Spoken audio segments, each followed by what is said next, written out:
था कि तू बाग के तमाम दरख्तों का, आवाज कम आई है, जोर दी जरा बोलिए, तमाम दरख्तों का फल, लेकिन जो बाग के बीच में दरख्त है उसका फल तू नहीं खा सकता है। जिस रोज तू खाएगा तू मरा। दर हकीकत उसका मरना खुदा की दूरी की तरफ इशारा था कि जिस रोज तू गुनाह करेगा, जिस रोज तू नाफरमानी करेगा, असल में खुदा से दूर हो जाएगा। खुदा से क्या हो जाएगा? दूर हो जाएगा। और ये दूरी इंसान की बढ़ती चली गई। और बाइबल बयान करती है कि इंसान बागे अदन से बाहर क्या कर दिया गया? निकाल दिया गया। बहनों भाइयों, इंसान बागे अदन से क्या कर दिया गया? जोर से बोलिए, क्या कर दिया गया? निकाल दिया गया। और बाइबल में लिखा है कि जब खुदा ने उसे बाहर निकाला और कहा, और लिखा है कि दरवाजा बागे अदन का क्या हो गया है? शोला जन तलवार से बंद हो गया है।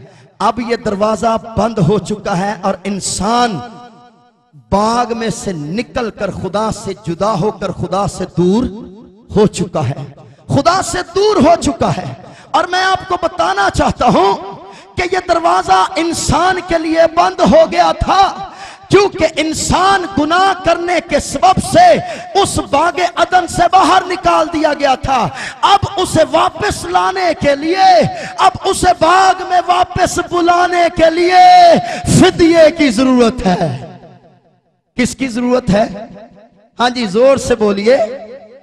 हाँ जी, एक बार जोर से बोलें, किसकी जरूरत है? क्योंकि बगैर खून बहाए माफी नहीं है। फिदिये की जरूरत है। और फिदिया भी ऐसा होना चाहिए इंसान की कुर्बानी के लिए, इंसान को छुड़ाने के लिए, इंसान की मखलसी के लिए, इंसान को आजाद करवाने के लिए फिदिये की क्या है? फिदिये की जरूरत है। और मेरी बहनों, मेरे भाइयों, मैं आपको यहां पर गुड न्यूज देना चाहता हूं। यहां मैं आपको खुशखबरी देना चाहता हूं कि खुदावंद यीशु मसीह जो खुदा का बेटा है, उसने जब वो सलीब पर बलिदान हुआ, जब वो सलीब पर कुर्बान हुआ, तो वो इंसान के लिए कुर्बान हुआ। वो इंसान की निजात के लिए, उसकी गुलामी के लिए और उसके छुटकारे के लिए कुर्बान हुआ। Hallelujah, hallelujah. उसकी आजादी के लिए क्या हुआ? कुर्बान हो गया। और जब कुर्बान हो गया तो फिर उसके लिए दरवाजा भी खोल दिया गया। हालेलुया। क्योंकि सलीब के ऊपर जब फिदिया दिया गया है तो उसके लिए निजात का दरवाजा खोल दिया गया है, इंसान के लिए मखलसी का दरवाजा खोल दिया गया है। और इसीलिए मेरी बहनों, मेरे भाइयों, मैं आपको बताता चलूं कि जब खुदावंद यीशु मसीह जो खुदा का बेटा है, जब वो कुर्बान हो गया, चूंकि इस मसले का हल किसी इंसान के पास नहीं था, किसी कौम के पास नहीं था, किसी कबीले के पास नहीं था, किसी उम्मत के पास नहीं था, चूंकि फिदिया उसका होना चाहिए जो गुनाह से मुबर्रा है। लेकिन लिखा है सब ने गुनाह किया और खुदा के जलाल से क्या हो गए? महरूम हो गए। कोई गुनाहगार किसी गुनाहगार के लिए कुर्बान नहीं हो सकता। कोई चोर किसी चोर के लिए जेल नहीं जा सकता। कोई कातिल किसी कातिल की जगह पर कुर्बान नहीं हो सकता। लेकिन मैं बताता चलूं, यही आपके लिए फिदिया है, मेरा और आपका खुदावंद यीशु जो गुनाह से मुबर्रा था। हालेलुया। जो गुनाह से पाक था वो बेऐब बर्रा कुर्बान किया गया और उसके कुर्बान होने से इंसान का फिदिया दे दिया गया। और लिखा है कि उसने इंसान की वापसी का दरवाजा खोल दिया है। Hallelujah, hallelujah. सब बोले हालेलुया। अपने हाथ उठाएं से जोरदार यीशु के लिए तालियां, जोरदार तालियां। जोरदार मेरी बहनों, आमीन। किसी शख्स ने कहा यह कैसे हो सकता है, एक शख्स के कुर्बान होने से पूरी दुनिया का फिदिया हो जाए? यह कैसे मुमकिन हो सकता है कि एक शख्स के बलिदान होने से पूरी दुनिया का कफारा हो जाए? और हम उन्हें बताते हैं, हां, अगर एक शख्स के गुनाह के सबब से पूरी दुनिया गुनाहगार हो सकती है, तो फिर एक यीशु के कुर्बान होने से पूरी दुनिया कफारा दिया जा सकता है। हालेलुया! पूरी दुनिया का कफारा दिया जा सकता है और कफारा दे दिया गया है। हालेलुया! जब फिदिया दे दिया गया है, जब कफारा दे दिया गया है, कफारे का मतलब, फिदिये का मतलब यह है किसी को ढांप देना और उसके गुनाहों से उसे मग़फ़िरत दिलानी, उसके छुटकारा दिलाना। और मैं यहां बताता चलूं, बड़े गौर से सुनिएगा, पुराने अहदनामा में भी जुज़वी तौर पर गुनाह की कुर्बानी दी जाती थी, जानवर कुर्बान किए जाते थे, लेकिन वो इंसान की अनकंप्लीट निजात थी, अनकंप्लीट कफारा था। चूंकि उसे ढांप तो दिया जाता था, लेकिन दाग धब्बे वहीं पर रहते थे। फर्ज करें पुराने अहदनामे के अंदर लाखों और करोड़ों बर्रे ज़िबा किए गए हैं, लेकिन फर्क क्या है कि यीशु मसीह में और तमाम उन बर्रों में क्या फर्क है? चूंकि वो तमाम बर्रे जो कुर्बान होते थे वो सिर्फ ढांपते थे। क्या करते थे? वो सिर्फ ढांपते थे, लेकिन दाग नीचे ही रहते थे। फर्ज करें कैसे ढांपते थे। ये मेज है हमारे सामने बहुत बड़ी, अगर इसका कपड़ा उठाएं तो मुमकिन है कि बहुत सारे दाग धब्बे इस टेबल के ऊपर नजर आए, इसकी ऊपरी सतह पर, लेकिन कपड़ा डालने से उसके दाग क्या हो गए हैं? हाँ जी, क्या हो गए हैं? छुप गए हैं, क्योंकि उसे ढांप दिया गया है। लेकिन मैं आपको बताना चाहता हूं, बड़े गौर से सुनिएगा, खुदावंद यीशु मसीह जो बेऐब बर्रा है, हालेलुया, उसमें और इन पुराने अहद के तमाम उन बर्रों में क्या फर्क है? वो बर्रे खून बहाते, लेकिन वो सिर्फ ढांपते, लेकिन दाग वहीं पर रहते। लेकिन खुदावंद यीशु मसीह का खून सिर्फ ढांपता नहीं है, बल्कि दागों को यकसर मिटा देता है।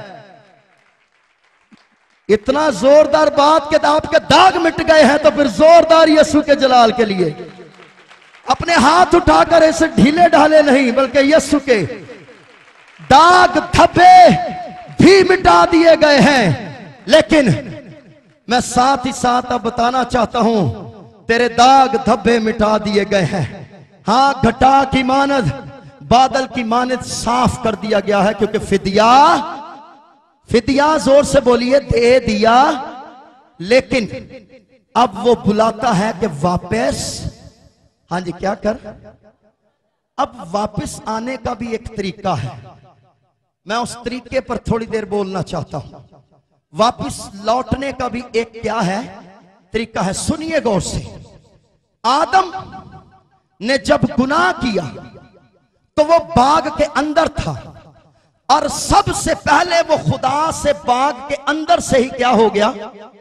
दूर हो गया। क्योंकि खुदा जब आया तो उसने कहा, ए आदम तू, हाँ जी बोलिए, ए आदम तू। मेरी बात समझ में आ रही है आपकी, या मैं वही कल पंडिया? कितने लोगों की समझ में आ रही है? Oh very good, praise the Lord. खुदा आपको बरकत दे। बस मेरा काम है, समय मजा आवे ना आवे कोई गल नहीं, समझ आनी चाहिए। आमीन। मैं बता रहा था कि बाग के अंदर जब आदम ने गुनाह किया तो नाफरमानी के सबब से वहीं पर दूरी का पहला कदम हो चुका था, और खुदा आया और उसने कहा, ए आदम तू कहां है? वो पत्तों में और वो अंजीर के दरख्त के पीछे अपने आप को क्या कर रहा है? बाग में से निकाला गया, पहला कदम। दूसरा कदम यह था कि वो अदन में आ गया। कहां आ गया? मैं अब बताना चाहता हूं, बड़ी डीप बात है। बाग के अंदर से निकला तो कहां आ गया? हाँ जी, जोर से बोलिए।